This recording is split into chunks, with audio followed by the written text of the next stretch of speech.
ભરૂચમાં આવનાર મોહરમ પર્વની ઉજવણીના અનુસંધાને ભરૂચ ખાતે શાંતિ સમિતિની બેઠક યોજાઈ હતી।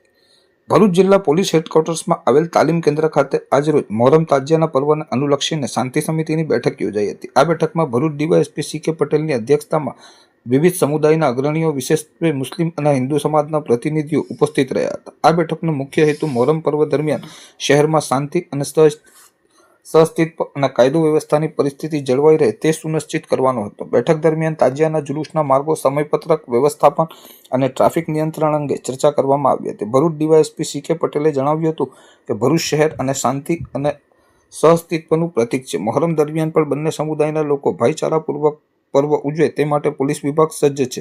આ બેઠક દરમિયાન ભવિષ્યમાં મોહરમ નિમિત્તે શહેરના વિવિધ વિસ્તારોમાં ફ્લેગ માર્ચ યોજવાની પણ જાહેરાત કરવામાં આવી હતી, જેથી લોકોમાં સુરક્ષાની ભાવના ઉદ્ભવે અને શંકાસ્પદ પ્રવૃત્તિઓને રોકી શકાય।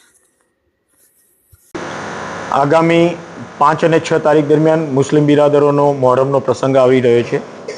આ પ્રસંગ ભરૂચ શહેરમાં અને સમગ્ર ભરૂચ જિલ્લામાં શાંતિમય રીતે પૂર્ણ થાય એના માટે આજે ભરૂચ જિલ્લાના જુદા જુદા ધર્મના આગેવાનોની એક શાંતિ સમિતિની મિટિંગ બોલાવવામાં આવી।